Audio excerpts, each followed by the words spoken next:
Olá, pessoal. Bom dia, boa tarde, boa noite para vocês aí.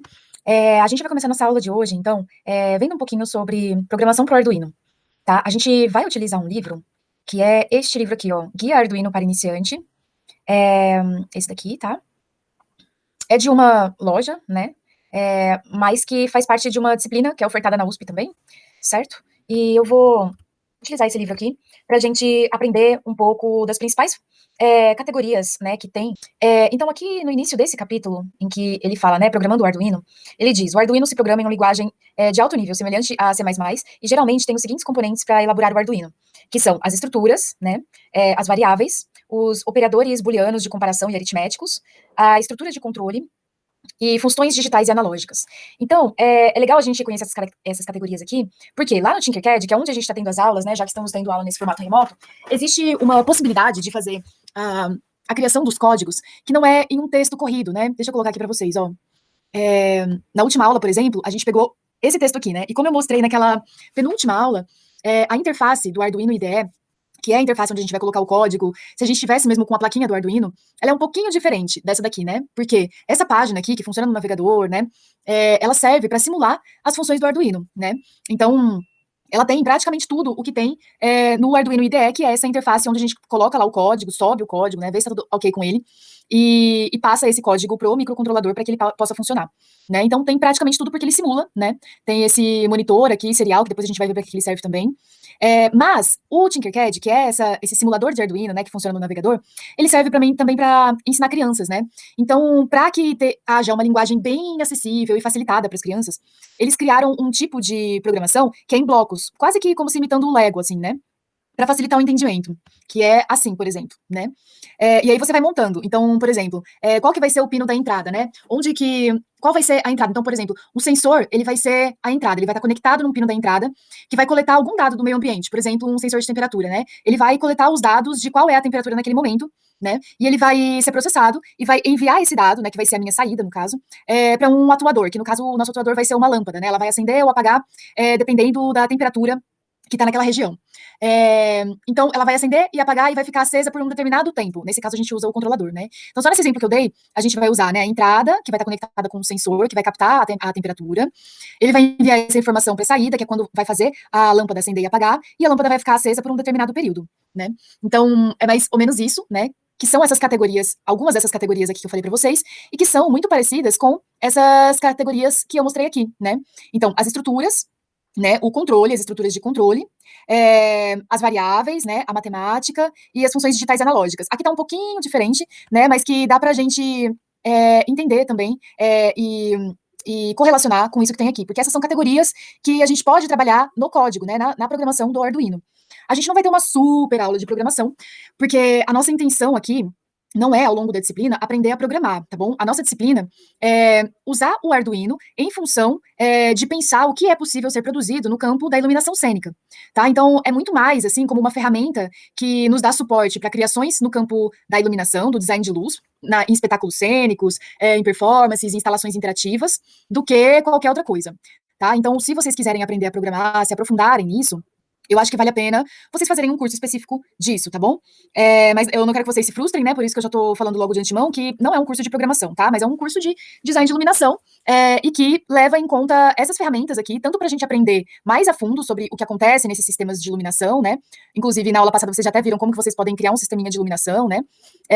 Para que vocês tenham mais liberdade de criação, conhecendo mais a fundo esses sistemas, tá?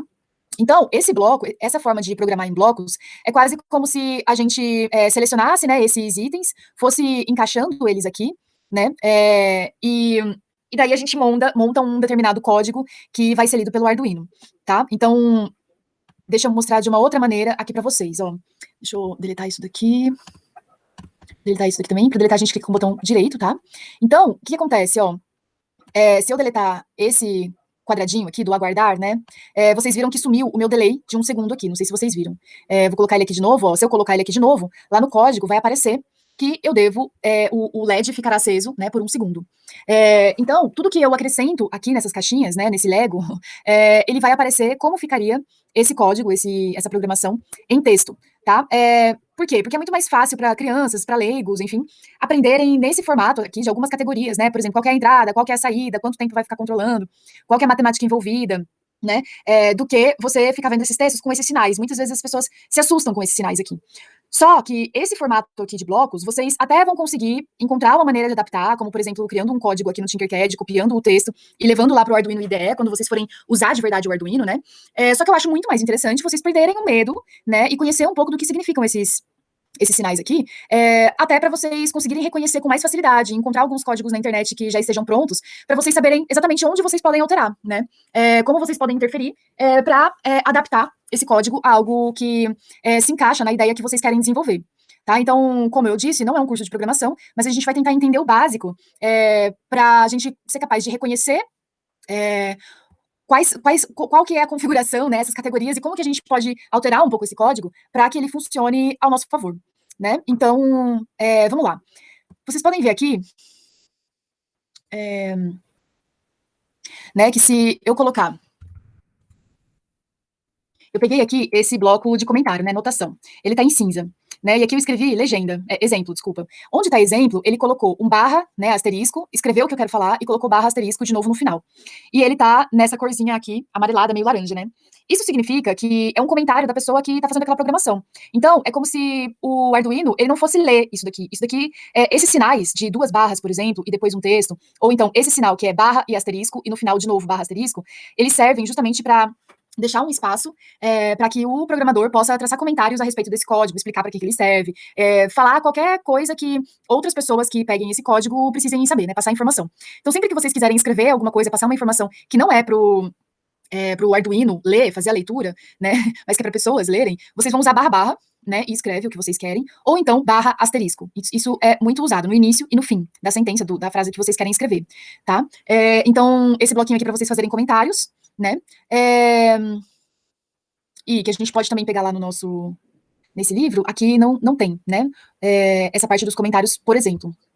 Mas como tem aqui no Tinkercad, eu queria mostrar para vocês, tá? E daí, a gente sempre vai encontrar essas duas estruturas aqui, ó, void setup e o void loop, tá? Vocês podem ver que o void setup, ó, ele tá escrito void espaço, né? Tem que ter esse espaço, setup, entre parênteses, e daí abre uma chave, tem alguma coisa escrita aqui, tem esse ponto e vírgula, e fecha a chave, né? Então, sempre, nesse void setup aqui, ele sempre vai aparecer nesse formato, né, de void, espaço, setup. Se ele estiver junto, vocês vão ter um problema, vocês vão ter um erro no código de vocês, e pode ser que vocês não consigam subir, por exemplo, no Arduino, tá? E o setup também, ele fica entre parênteses, logo depois do setup. Se esse entre parênteses tiver só um dos parênteses, por exemplo, também vai dar erro no código de vocês não vão conseguir subir, tá? Só pra vocês entenderem que às vezes se falta um desses símbolos aqui, vocês dá erro e vocês ficam um tempão lá tentando descobrir onde tá esse erro. Às vezes falta um espaço, se falta um ponto e vírgula, vocês não vão conseguir subir o programa de vocês, porque o computador entende, né, através desses símbolos, desses dígitos. Se tem alguma coisa fora do lugar, ele não vai entender, porque não é a linguagem dele, né, como se a gente falasse uma outra língua mesmo, né, de outro país, se fosse Libras, por exemplo, um ideograma, enfim. Se tá faltando alguma coisa, a pessoa não vai entender. Então, a gente tem que conversar na mesma língua, né, que o Arduino entende. E essa língua, né, tem esses símbolos que a gente tem que utilizar. Então, sempre void setup, entre parênteses, né, e aí, sempre que você vai iniciar esse código, né, você coloca abertura de chave, e quando você finaliza, você coloca o fechamento de chave. Dá pra ver aqui no void loop, ó, que tem abertura de chave de novo, e depois o fechamento de chave de novo, tá? Então, sempre tem que estar entre chaves, pra entender, e sempre que você finaliza uma sentença, você coloca ponto e vírgula, e depois começa outra, ponto e vírgula de novo, começa outra, ponto e vírgula de novo, até finalizar o que você quer que aconteça ali nesse período, né? Então, por exemplo, no void setup a gente sempre vai encontrar essas estruturas, né? Aqui no void setup a gente vai dizer qual que é a organização, qual que é a estrutura. Então, por exemplo, ele está dizendo que o pino 13, deixa eu ver se eu consigo puxar aqui, o nosso pino 13, no caso é o 12 aqui, né? Ele vai ser a saída, né? Ele vai ser a saída. Se a gente quisesse que fosse a entrada, por exemplo, a gente iria dizer aqui também, né? Então, aqui a gente está falando, ó, desse pino aqui, a gente está falando sobre a estrutura, desse pino aqui tem a saída tal, né? Entenda que desse pino vai entrar tal, vai receber tal informação, por exemplo, né? E então é aqui onde a gente cria as configurações de qual pino vai sair determinada informação, qual pino vai receber determinada informação. E aqui nesse void loop, ele vai ficar eternamente, né, fazendo essa leitura de uma dessas frases por vez, né? Como a gente viu na aula passada também, que essa ordem dessas frases ela é importante, porque o Arduino vai ler uma de cada vez, né? Então, nesse void loop, ele vai ficar eternamente, né, lendo uma de cada vez e voltando para inicial, lendo uma de cada vez e voltando para inicial.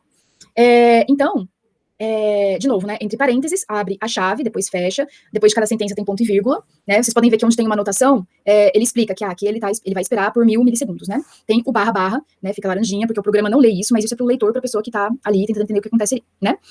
Então, aqui nesse void loop é onde vão acontecer, por exemplo, as matemáticas, né? Essa etapa que vai fazer com que a organização, né, do que você quer que aconteça se desenvolva. Então, ele vai. Aqui também a gente vai usar os controladores, né? Que ele vai funcionar por quanto tempo, né? Que a gente quer. Então, vai ser nesse espaço aqui que a gente vai configurar, não onde que vai receber o sinal, de onde vai sair o sinal, né, mas por quanto tempo, né, qual que vai aparecer primeiro ou não, eles vão aparecer juntos concomitantemente, ele vai apagar com um fade, por exemplo, né, então tudo isso a gente calcula e configura nesse void loop, tá, para ele ficar se repetindo. Então, vamos dar uma olhadinha aqui nessas estruturas, vamos dar uma lida, né, eu vou deixar esse PDF também para vocês, mas a gente vai ler juntos aqui agora, tá bom? Mas eu vou enviar para vocês vocês possam guardar isso, né? Então, as estruturas, ó, são duas funções principais que deve ter todo o programa de Arduino. A função setup é chamada quando um programa começa a rodar. Use essa função para inicializar as suas variáveis, os modos dos pinos, declarar o uso de livrarias e etc. Essa função será executada apenas uma vez após a placa Arduino ser ligada ou resetada. Inclusive, sobre as livrarias, eu acho que isso é uma coisa que a gente pode falar, né, que são itens, quase como se fosse um programa que funciona dentro do programa e que, ao invés de a gente ter que programar tudo, outras pessoas já fizeram isso, a gente baixa e inclui no nosso código para que ele tenha uma função diferente, né, do que geralmente tem nas funções padrões do Arduino. Bom, então, vocês viram aqui, né, setup, entre aspas, abre chaves, fecha chave.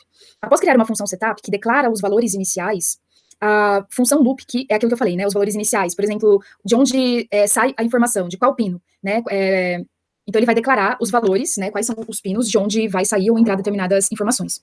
A função loop, né, void setup, void loop, faz exatamente o que o seu nome sugere, entra em looping, né, executa sempre o mesmo bloco de código, permitindo ao seu programa fazer mudanças e responder. Use essa função para controlar ativamente a placa do Arduino. Então, ó, o void loop, entre aspas, abre chave, fecha chave. E entre essa abertura e fechamento de chave, a gente escreve, né, o que vai acontecer ali naquele looping. As variáveis. As variáveis são expressões que você pode usar em programas para armazenar valores, como a leitura de um sensor e um pino analógico. Aqui destacamos algumas variáveis, né? As variáveis booleanas, que são chamadas em homenagem a George Boole, podem ter apenas dois valores, verdadeiro e falso. Então, a gente pode escrever lá, né, boolean, true or false. Então, são só duas, né, verdadeiro ou falso. O int, que significa inteiro, é o principal tipo de dado para armazenamento numérico capaz de guardar números de 2 bytes. Isso abrange a faixa de menos 32.768 a 32.767, né? Então, gente, isso significa que são os números inteiros. Então, diferente de uma variável é como que o programa vai armazenar esses valores, né? Então, essa variável booleana, ela tem só esses dois tipos, verdadeiro ou falso. Esse int é o inteiro, que é como se fossem, né, os números inteiros, né? Eles não são fracionários, por exemplo. E nesse caso, a gente coloca lá no início, né? Int, né? Ledpin igual a 3. Deixa eu ver se tem um exemplo aqui. A gente sempre coloca, inclusive, antes do void setup e do void loop, tá? Para definir os nomes, por exemplo, se a gente quer dar nomes, né? Por exemplo, para a porta 10, a gente coloca, né, aqui, int, no lugar de LED-pin, a gente escolhe o nome que a gente quiser. A gente pode colocar, por exemplo, lâmpada vermelha, lâmpada amarela, que vai estar conectada ao pino 13 ou ao pino 12, por exemplo, né? E isso facilita com que a gente visualize depois no nosso programa, porque quando a gente chegar aqui embaixo, por exemplo, ó, no pin mode, ao invés de colocar o número, a gente pode colocar, por exemplo, lâmpada amarela vai ser o meu output. Ou então, a lâmpada vermelha, né, vai ser o meu output. Então, facilita mais ainda de a gente visualizar o que está acontecendo aqui dentro. A gente pode alterar esses nomes também. Char, né, é um tipo de dado que ocupa 1 byte de memória e armazena o valor de um caractere. Caracteres literais são escritos entre aspas. Então, que seriam letras, né, e caracteres, não necessariamente números, né, mas caracteres que a gente venha a utilizar no nosso programa. Pode ser que a gente encontre isso em algum dos códigos que a gente vai usar. Esses operadores booleanos, eles podem ser usados dentro da condição em uma sentença if, né. Então, esse símbolo aqui, duplicado, e, lógico, né, é verdadeiro apenas se os dois operandos forem verdadeiros, ou seja, a primeira condição e a segunda forem verdadeiras. Então, por exemplo, se o pino que ele está fazendo a leitura, digital read, né, o 2, for igual a 1, né, aí ele está usando aqui esse operador booleano, o digital read 3, que é o pino 3, será igual a 1, né, ler os dois interruptores. Então aqui ele usa esse símbolo para indicar que é para ele ler os dois interruptores ao mesmo tempo. Peraí, vamos continuar esses aqui. Quando a gente usa esse símbolo aqui, ó, esses dois traços, né? Ele tá indicando ou. Então, se aqui era e, aqui ele tá indicando ou, né? Então, a gente tá dizendo aqui que é para ele ler esses dois interruptores, né? Porque tem esse e. Esse fulano aqui vai estar aceso, por exemplo, e esse fulano aqui vai estar aceso ao mesmo tempo. Nesse caso, como ele está indicando ou, né, com esse símbolo, vamos ver o que ele está dizendo aqui. Verdadeiro, se um dos operadores for verdadeiro. Ou seja, se a primeira ou a segunda condição for verdadeira. Um exemplo. É verdadeiro apenas se x ou y forem maiores que zero. Né? Já entra umas condições matemáticas, né? Porque é assim que o programa funciona, é assim que a linguagem, né, do computador compreende, por essa linguagem matemática. Então, o que ele está dizendo aqui? A gente está praticamente dizendo assim, acenda a luz se x for maior que zero, ou se y for maior que zero. Então, a gente quase que cria um espectro aqui de dados que a gente pode receber de um sensor, por exemplo, que vai acender entre uma determinada condição, entre uma determinada numeração que ele vai receber, independente do que a gente estiver usando, né? Então, por exemplo, se for um sensor de temperatura, ele pode receber temperaturas de menos zero, né, para cima e abaixo de zero, né? De zero, menos zero é engraçado, mas de acima de 0 graus e abaixo de 0 graus, por exemplo. Então, a gente pode escolher uma gama dentre isso, né? Ele vai acender, né? Ele vai ser verdadeiro se x for maior que zero ou se y for maior que zero. Bom, aqui é uma negação, né? Ele vai ser verdadeiro apenas se o operando for falso. Então, ele usa esse símbolo aqui de exclamação, né? Se x for falso, tal e tal coisa vai ou não vai acontecer. Então, ó, é verdadeiro apenas se x for falso. Ou seja, se x for igual a zero. Tem também os operadores de comparação, né? Vocês estão vendo que tudo isso já está associado a esse item aqui, que é a matemática, né? Então, no caso, eles estão associados a esse daqui de matemática, e as variáveis são aqueles que a gente viu antes, né, de quais são, se vão ser caracteres que a gente vai usar, por exemplo, números inteiros, ou outras formas em que é armazenada a informação. Então, ainda continuando, né, nessa parte da matemática, esses operadores de comparação, eles também fazem parte daquele item ali da matemática, né, que tudo isso vai definir como que as coisas vão acontecer. Por exemplo, na aula passada, né, a gente viu como que a gente pode acender um LED atrás do outro, quase como se fosse uma sequência, né, para cada cena. Mas e se a gente quisesse que os três acendessem de uma vez, simultaneamente, né, como que a gente faria? Já a gente vai ver sobre isso, tá bom? Então, os operadores de comparação, né, é usado esse item aqui, que é o if, né, então ele usa o if. Aqui, né, ele é usado juntamente com um operador de comparação, porque ele verifica quando uma condição é satisfeita, como, por exemplo, um input, né, acima de um determinado valor. O formato para uma verificação if é if, né, se alguma variável for maior que 50, faça alguma coisa, né. Então, é isso, né, o programa checa se alguma variável, colocar acentos em nomes de variáveis não é uma boa ideia, a gente indica aqui, é maior que 50, né, e se for, o programa realiza uma ação específica. Colocado de outra maneira, se a sentença que está dentro dos parênteses é verdadeira, o código que está dentro das chaves roda. Caso contrário, o programa salta esse bloco de código, né, ele não vai ler esse bloco de códigos.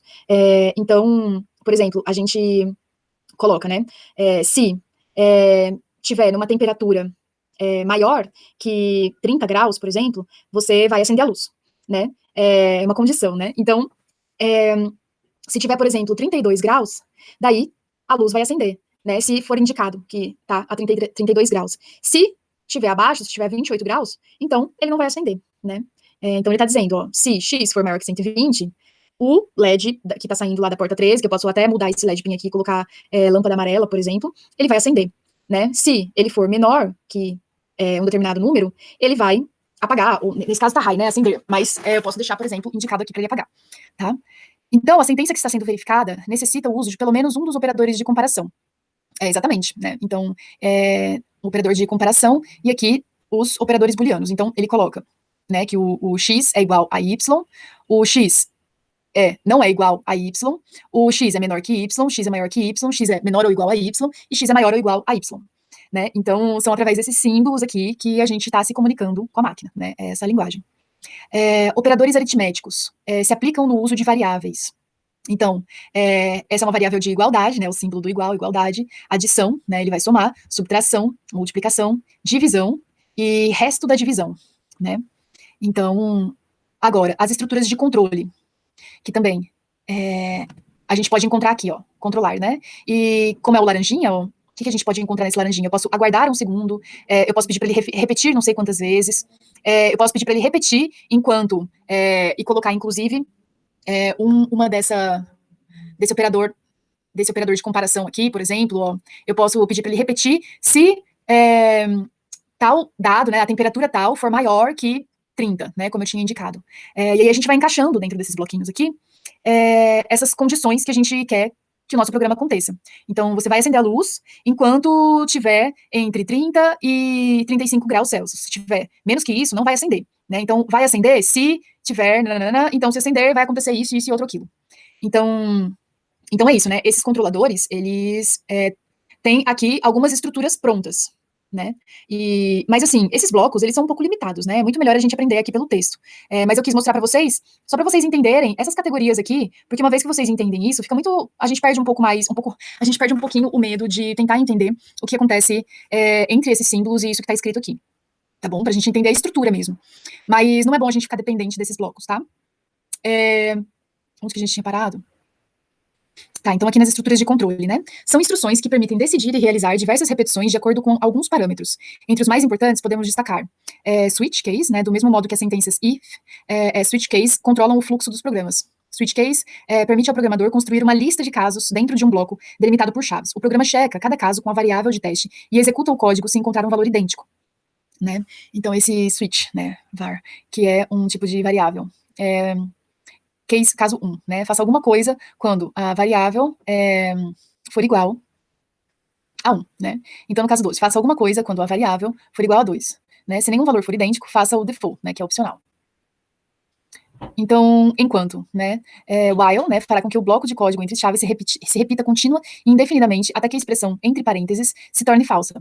Algo tem que provocar uma mudança no valor da variável que está sendo verificada, ou o código vai sempre ficar dando voltas dentro do while. Isso poderia ser o incremento de uma variável ou uma condição externa, como o teste de um sensor. Então, aqui, ó, a gente pode verificar, nesse caso, né? Ó, repetir enquanto tal e tal coisa acontece. Ou então, repetir até que tal coisa acontece. Repetir se tal coisa acontece. Se isso acontecer, então, você vai fazer isso e aquilo. Né? Que são esses casos aqui, né? O enquanto, né? Repetir enquanto. O for, né? É um contador com incremento, normalmente usado para controlar e finalizar o loop. Né? A sentença for é útil para qualquer operação repetitiva e é frequentemente usada com arrays, para operar em conjuntos de dados ou de pinos. Então vamos ver aqui, ó, aumentar o brilho de um LED usando o pino 13. Então, por fim, gente, tem as funções analógicas e as digitais, né? Que seriam, no caso, estariam associadas, no caso, né, a essas entradas aqui, ó, que são analógicas, e essas aqui que são digitais. Então, o que ele diz aqui nas digitais, né? Orientadas a revisar o estado e a configuração das entradas e saídas digitais. Então, pin mode, entre parênteses, configura o pino especificado para que se comporte ou como uma entrada, né, um input, ou uma saída. Então, pin mode, né, 9, que vai ser o output, né, que tá lá nisso daqui que a gente chama do void setup, né, pin mode 13 output, por exemplo. Ele vai configurar, né, um pino para que ele se comporte como uma entrada ou uma saída. Então, pin mode, tá? Que faz parte de uma função digital. Digital read, lê o valor de um pino digital especificado, high ou low. Então, leitura do estado de um botão no pino 9, né, bottom state, igual a digital read 9. Ele vai estar ligado ou não. Digital write, né, ele escreve um valor high ou low em um pino digital. Digital write 9, high, né, que é também o caso, né, do que a gente vê aqui. Então, o pin mode, que a gente acabou de falar, né, e o digital write 13, né, aceso. Então, tudo isso aqui a gente está usando nessa função digital, porque de fato a gente está tirando as informações aqui dessa região dos pinos digitais. Agora, nos analógicos, vamos ver. Funções analógicas. Ideais para leitura ou escrita de valores analógicos. Né, aqui, obviamente, orientadas a revisar o estado e a configuração das entradas e saídas digitais. Então, analog read, né, entre parênteses, lê o valor de um pino analógico especificado. Né? A placa Arduino contém um conversor analógico digital de 10 bytes com 6 canais. Com isso, ele pode mapear voltagens de entrada entre 0 e 5 volts para valores inteiros entre 0 e 1023. Isso permite uma resolução entre leituras de 5 volts barra 1024 unidades ou 0,0049 volts, 4.9 por unidade. Então, analog read. E aí, dentro desse entre parênteses, a gente vai colocar o número da porta, né? No caso dos analógicos, se a gente escolhesse essa porta aqui, o A0, a gente colocaria ali o A0. para ele identificar do mesmo jeito que a gente fez nas portas digitais, né? E o analog write, ele escreve um valor analógico em um pino. Pode ser usado para acender um LED, variando o brilho, ou girar um motor a velocidade variável. Analog write, a gente coloca o pino e o valor. Isso daqui seria mais fácil a gente ver sobre esses valores, a gente vai ver isso na próxima aula, tá bom? Porque a gente vai usar justamente essas portas analógicas, tá? E daí eu vou explicar um pouco mais sobre isso.